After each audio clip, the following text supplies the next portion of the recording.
Assalamualaikum warahmatullahi wabarakatuh. Sebelumnya perkenalkan, nama saya Suci Eka Safitri dari Prodi Matematika Universitas Islam Negeri Sunan Gunung Jati Bandung. Dari kelompok 5, di sini saya akan menjelaskan tentang apa yang telah saya pelajari pada bagian keempat lanjutan, yaitu lebih lanjut dengan sel dan data. Baik, di sini yang pertama, kita bisa mengubah ukuran sel. Misalnya kita ingin memperbesar atau memperkecil bagian kolom. Nah, misalnya yang kolom B ini, kita arahkan pointer ke arah header kolomnya, kita pindah ke garisnya sampai berubah pointernya seperti ini. Kemudian kita klik dan tahan sampai berubah jadi titik-titik seperti ini. Kemudian kita geser ke kanan atau ke kiri. Ke kanan untuk memperbesar, ke kiri untuk memperkecil. Nah, apabila ingin mengubah barisnya, kita arahkan pointer ke arah header barisnya. Lakukan hal yang sama seperti tadi, namun ini tuh digesernya ke atas atau ke bawah. Ke atas untuk memperkecil, ke bawah untuk memperbesar. Nah, seperti ini. Selanjutnya, sel itu bisa kita sembunyikan, bagian kolom atau barisnya itu bisa kita sembunyikan. Misalnya kita ingin menyembunyikan kolom D. Kita klik salah satu selnya, kita arahkan pointer ke arah bagian di sini sel format. Kemudian kita klik aja, kita pilih yang hide dan unhide. Kita pilih yang hide kolom. Di sini berarti kita akan menyembunyikan kolomnya. Nah, apabila kita ingin menampilkan kembali kolom tadi, kita klik lagi yang format, hide dan unhide, kita pilih yang unhide kolom. Begitu pula apabila kita ingin menyembunyikan bagian barisnya. Pilih ke format, kita hide dan unhide, kita pilih yang hide rows. Untuk menampilkan kembali, kita pilih yang unhide rows, kayak gitu. Selanjutnya, kita bisa menggabungkan beberapa sel menjadi satu. Misalnya, kita ingin menggabungkan sel B2, C2, dan D2 menjadi satu. Caranya yang pertama kita blok selnya ini, kita blok sampai D2. Kemudian kita gunakan fungsi yang merge and center. Kita klik aja. Nah, secara otomatis selnya akan menjadi satu. Apabila kita ingin memisahkan selnya kembali, kita klik lagi yang merge and centernya. Nah, seperti itu.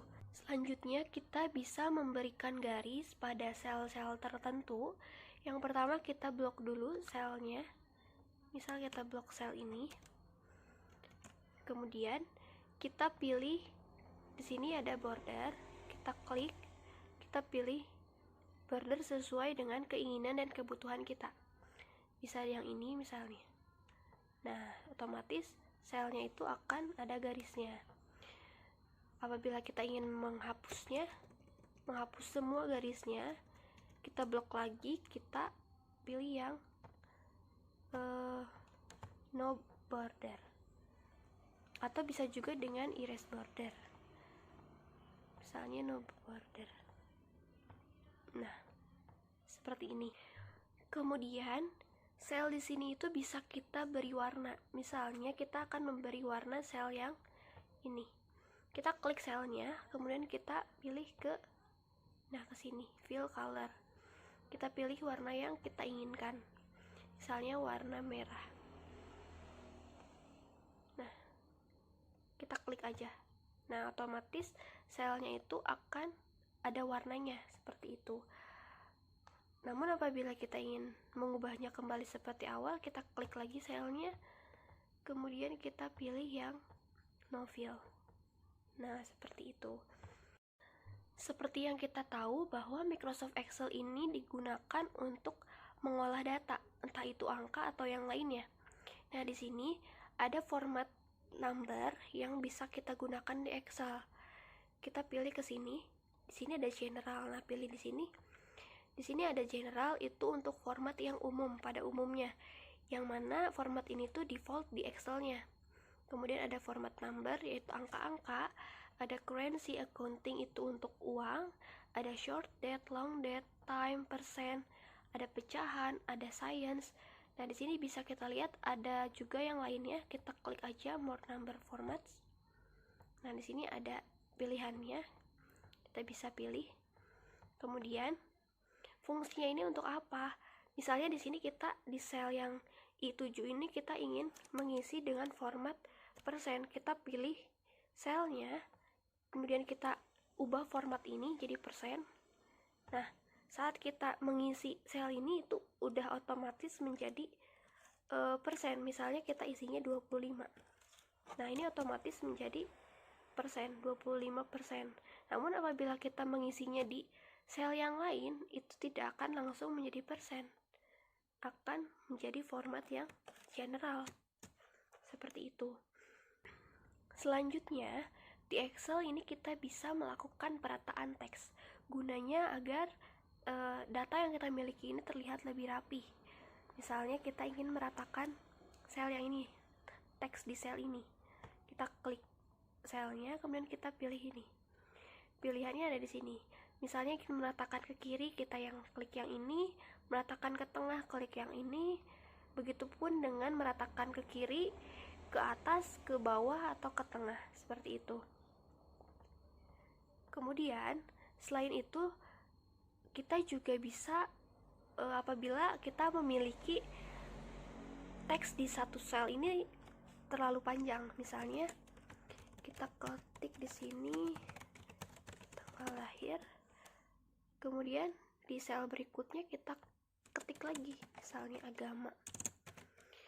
Nah, kita lihat bahwa ini tuh akan ketutup sama sel selanjutnya. Kita bisa menggunakan fungsi yang melebarkan kolom, namun ini akan memakan tempat. Nah, jadi kita bisa menggunakan crop text di sini. Gunanya apa? Gunanya nantinya teks yang ada di satu sel ini akan menyesuaikan dengan ukuran kolomnya. Kita klik misalnya selnya, kemudian kita klik yang crop text. Nah, secara otomatis teks yang ada di dalam sel ini itu akan menyesuaikan dengan ukuran dari kolomnya, seperti itu. Selanjutnya, teks yang ada di sel ini bisa berubah arahnya. Jika ini berubah arahnya itu bisa horizontal, vertikal, atau diagonal, yang lainnya. Kita tinggal klik selnya, kemudian kita arahkan ke ini, orientation. Kita pilih, klik, kita bebas memilihnya sesuai keinginan dan kebutuhan. Misalnya yang ini. Nah, secara otomatis arahnya akan berubah. Jika ingin dikembalikan, kita klik lagi. Nah, seperti itu. Nah, kemudian apabila kita merasa bosan dengan tampilan lembar kerja yang putih polos seperti ini, kita bisa memperindahnya. Yang pertama, kita klik yang backlight ini, kemudian kita pilih background. Nah, di sini kita bisa pilih foto atau gambar yang kita inginkan untuk jadi backgroundnya. Misalnya ini, kemudian kita klik insert. Nah, udah jadi. Tapi apabila kita ingin mengubahnya kembali, ingin menghapusnya, kita tinggal pilih yang delete background. Nah, kemudian tab sheet di sini itu kita bisa mengubah namanya, yaitu dengan cara kita klik tab sheetnya, klik 2 kali, kemudian kita bisa mengubahnya. Misalnya praktek 2, praktek 1. Kita klik enter. Nah, selain itu kita juga bisa memberi warna pada tab sheetnya. Kita klik kanan di sini, kemudian kita pilih yang tab color, misalnya warna merah. Nah, apabila kita pindahkan, nah secara otomatis tab sheetnya ini akan berwarna. Kemudian apabila kita ingin menyembunyikan tab sheetnya ini, kita klik aja, klik kanan, kemudian pilih yang hide. Apabila ingin menampilkannya lagi, kita klik kanan lagi, kemudian pilih unhide, pilih sheetnya, kemudian kita klik OK. Ingin menambah sheetnya bisa juga dengan cara, nah di sini, tambah di sini klik aja, atau bisa juga dengan shift ditambah dengan F11. Nah, secara otomatis sheetnya akan bertambah. Sekian yang dapat saya sampaikan, kurang lebihnya mohon maaf. Terima kasih atas perhatiannya. Wassalamualaikum warahmatullahi wabarakatuh.